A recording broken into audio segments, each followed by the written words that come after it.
Good morning. This is the Innovation Conversation. We're back. How you doing, Tom? I'm good, Kevin. Good to be back. Hope you had a Yeah, great summer. it was a great summer. We are both Mets fans. It has been a heartening summer. I mean, it's getting a little dicey now here as we get towards the end of the season, but a little bit of nail biting going on. But other than Always that, nail we're biting with great. the Mets. Always nail biting. But yeah, gotta feel good about how the season's gone. Although as a Met fan, you're always feeling like you're, right on the precipice of it all Right. falling apart. I keep thinking of Alec Baldwin in Glengarry Glen Ross, right? Always be closing. Always be Yeah, closing. Yeah. kind of close the Yeah. deal. If everything's Totally. great until September 1st and it falls apart, it doesn't really Absolutely. matter. Yes. But no, Anyway, yeah, then we're also Jets fans, but we won't go there yet. yeah. Optimism, though. Never So, more optimism as a no, Jets fan than late August. yes. Every year. It's a great time to be a Jets fan. We haven't lost yet. Speaking of things falling apart, Oh God. no, that's hyperbole. Let's talk a little bit about Amazon. Yeah. Just in the last couple of weeks, there's been a lot of Amazon coverage. And the story that when it popped up on Morning News Beat, I read it someplace else, and it was the headline that made me instantly want to talk to you about it, was the headline that said, "Is it day two at Amazon?" Of course, that's a play on the "it's always day one" mantra of Amazon. And basically the premise was of the story was that Amazon may have just gotten so big that it's no longer possible to maintain that sort of today is day one ethos. Although I don't know, it's also possible that today is day one has always been something of a Jedi mind trick anyway, right? It was an internal sort of construct more than it was about how the company was facing the outside world. Yeah, I think it was very much an internal construct. I mean, what it was to shape your thinking that it is all of, we're just at the beginning and we have limitless possibility in front of us. Right. And to have that mindset that we're young, we're scrappy, we need to be resourceful, we need to be focused. It's the world against us, very much like startup mentality. And I think that that obviously has served the company well for coming up on, well, I guess past now 27 years. Yeah. It is. I mean, it's interesting. And one of the things they talked about in the article was that as a function of their size, and I guess in some ways this is inevitable, right? I mean, not only do they have Amazon, right? What we think of, the basically the sales, the retail part of it, but they have AWS, they've got Prime Video, they own Zappos, they own Whole Foods, they have MGM. They get into the healthcare business. I mean, when you have all these things, Yeah. it's inevitable. And again, I don't know if the word bloat is right or not, but certainly it has to sort of affect the organization's ability to be quick, to be nimble. They talk a lot in the article about the fact there's just more processes and more paperwork. And what used to be a fairly flat hierarchy has become much more hierarchical, if you will. And I guess it's hard, right? As you get this big and as you grow to be this diverse, it becomes pretty impossible to remain flat, right? Because everybody would have 30 direct reports, right? That'd be crazy. You can't do that. We talked about bloat, before we started, and I think if you look historically, Amazon was always very aggressive and yet very disciplined at investing in innovation. And of course, you invest in innovation, and then you hire people to bring to market the things you're investing in and building in. And Amazon's always had this kind of architecture of what they call separable single-threaded teams. Now, separable single-threaded is the way that a computer processor would work, and it enables it to be fast. Or the way that it is run, or the way that it runs. So the idea in Amazon is you have lots of small teams, and each team has a very discrete objective, right? That's measurable, time bound, all kinds of performance and financial metrics around it, and you're able to kind of intensively work on that, while delivering near-term results, but also delivering longer-term innovation. And for each of these separable single-threaded teams, there's one of those Amazon 5-pagers. The things we've talked about over the years here. I've always been hopeful that Amazon could maintain that forever. Right. And it does seem pretty possible that it could. But I do think if you look back, over the last 2.5 years, almost 3 years now, with COVID, there was this incredible disruptive force that caused a ton of intensive focus, right? We've got to run the business differently now to handle this thing, right? So how we work, where we work, all that changes. And then our go-to-market, particularly in the retail operation, we got to build out a bunch more of our network. We got to put all of our investment there. So I think you had, and you also had massive tailwinds for, like, call it the first half, 2/3 of COVID, that enabled the company to grow very fast too. So, I think it was susceptible to bloat during that time. I think it was a ton of very, individually smart decisions, or at least seemingly smart decisions based on what folks knew. But then all of a sudden you found yourself, oh wow, we've just doubled our employee base, over the course of a year or two. And we've done that not only in the fulfillment network, but we've done that at headquarters too. And that's a tough management challenge, and that's a tougher management challenge when you're virtual.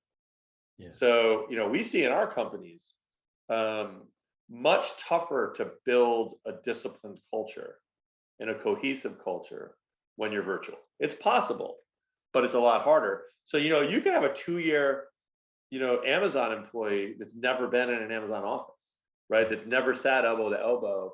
That's never heard the leadership principles live, that's never been able to observe leadership principles, being exemplified. So, I get it. I mean, I think day two, if it's not day two, I think it's, we're kind of on the edge of it. Right. Well, and listen, and there's nothing inherent. I mean, I guess I would argue that it's okay, right? In some ways, right? I mean, businesses do mature and businesses grow, right? And in Amazon's case, and you and I have talked about this often, Amazon has to grow. There are things they have to continue growing at the level at the rate they've been trying to grow, because that's how they're built. Yeah, and Jeff would always say, as he was ending his tenure, like, we have to make big bets. That's the only way we can move the needle, in growth and return to our shareholders, is to make big bets that pay off. So yeah, they have to. But making big bets and taking big swings in an organization that grows, I mean, I don't, that doesn't necessarily, cause day two to happen. It's if you lose the rigor around doing that, and I don't think they have to lose that. And again, I think they've had an environment that's made that tougher. But I think if I was leadership there, I would be all over trying to recapture that. Yeah. Be all over that, because to me, that's the key to Amazon's success formula, is the rigor through which they innovate. Two companies I think about as I sort of think about Amazon, and they are similar to Amazon in some ways and different in a lot of others. I mean, one is Netflix, right? And Netflix is having its own problems right now, and some of it that you could ascribe to bloat, and some of but I love the line by some analysts said, yeah, they're trying to become a traditional media company, but in all the wrong ways, not in the good ways, right? Yeah. And that, maybe some of that is happening with Amazon, just as they mature. They take on some of the characteristics that they ordinarily would have been out there trying to disrupt, but it just sort of happens. But yeah, and the other one is Apple, right? Because Apple seems to have avoided, for the most part, this stuff. I mean, they're not as innovative as they were when Steve Jobs was alive, but they continue to grow. But maybe because they're a much more focused company than Apple. Yeah, I think their focus and the way that they monetize that focus is super powerful. Right. And I think it's an easier, and I don't mean that it's not a knock at all. I think it's an easier company to run. Sure. And it's an easier company to grow. Now, having that focus on getting it right when your product and services meet the market, that's massive. And they're masters at that. Like, yeah, that to me is the risk. If that, yeah, they're probably not as innovative, not as, I think their design is still great, although you don't see any real crazy breakthroughs in design or innovation that you've seen in the past. Yeah. But as long as they have that, really good, innovative, effective focus where their product meets the market, I think they're gonna keep being really successful. They got such a massive user base. It has to replace hardware every so often. It buys the services, right? It's gonna buy any additional products. Well, and it seems to me in the case of both Amazon and Apple, they could easily go another 3 or 4 years without issuing a breakthrough, game-changing, paradigm-shaking product. Yeah. Right? They both could do that, but they also could both do it next week, and neither one would surprise me. I agree. I mean, they're sort of built that way. Yeah. That there's enough innovation going on that they can continue to innovate in increments, but they could also just totally knock our socks off with something we just don't see coming. Totally. Right? Yeah. And they could do that through internal innovation, acquisition, or a combination thereof. Right. And I do think that from a competitive point of view, because there'll be people watching this conversation who will say, "Ha, I knew Amazon wasn't going to last." Right? Well, but I also think that there's a recognition. First of all, the recognition that they may be transitioning from day to day two, and that those issues need to be addressed. Yeah. Is significant all by itself. Yeah. And I don't want to cast stones at anybody particularly, but I kind of will. I mean, there was a press release that went out last week about how Food Lion now is offering, I think it was delivery from half their stores. It's like half your stores.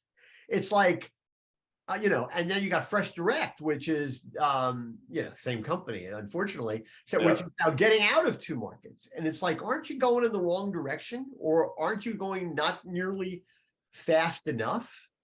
And so, I mean, there's yes, there may be a certain amount of bloat, but they're still continuing to innovate at Amazon. Oh, they're still continuing to innovate. And, I think some of the things affecting these companies that are making some of these moves are moving too slow, or a lot of things that are impacting Amazon. I mean, the overall supply chain situation, not great. It's, the inflation pressures, not great on a number. I mean, near term for retailers, it's, again, I'm not minimizing this because it's a hard thing to do and you hate doing it to your customers, but your financial results actually get a little bit better in the near term with inflation. But ultimately, and everybody knows that comes back to bite you later. But, I mean, just digital e-com is hard. We've always talked here about how just the core model is more expensive than traditional retail. And it was pushed to a higher level, thankfully, I guess, for those of us in the industry, because of the pandemic. But now everybody's kind of faced with, okay, I've got this bigger portion of my business that's not or less profitable. I already either have higher prices or in many cases have a delivery fee, but now with inflation plus a delivery fee, it's even tougher, to maintain, to retain customers. It's just a tough time right now, on all those levels. And Amazon feels it too. Yeah. Let's talk for a minute. I do want to talk about some of the healthcare stuff that's going on. I'd be just curious about your take on that. I mean, they buy One Medical and then within weeks decide they're going to shut down Amazon Care. They seem to be in the hunt for, have been we're part of the process of Signify Health. It looks a little, it doesn't look entirely strategic when you're looking at it from the outside, but I suspect that you probably may see some strategy going on there that I'm not able to see. I think I've always had a perspective on, Amazon's approach to healthcare.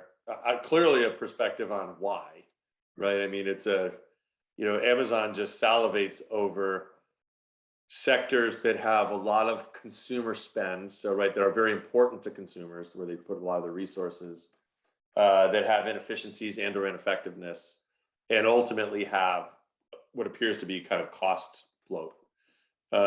So there's a lot of reasons for them to want to be in the space. And clearly there's a lot of synergies that they can build through a developing healthcare practice with their, ultimately with their retail practice. If you do it right, you can't exploit one for the other. So I'm not surprised, totally why they're doing it. I actually was a big fan of, well, we could have an entire innovation conversation first around the stuff they're doing in AWS, Right. in healthcare. I mean, it is mind blowing, the work that's being done there. And frankly, the work that they did even supporting, many medical organizations and governments and whatnot through the pandemic. There's the work they're doing on the AWS side is amazing. So their underpinnings they have for the health platform and health company it's just amazing. I was really impressed with what they were doing with Amazon Care.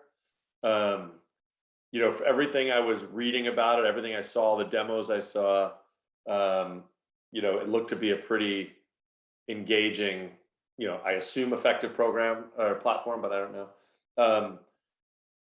Seeing them kind of going down the path that they are for M&A right now, my take on this is that they learned a lot with Amazon Care.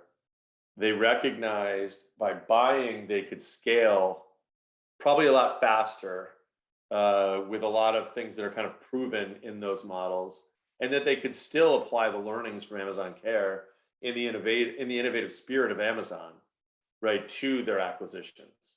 So, I don't think I think they're as committed as ever to healthcare.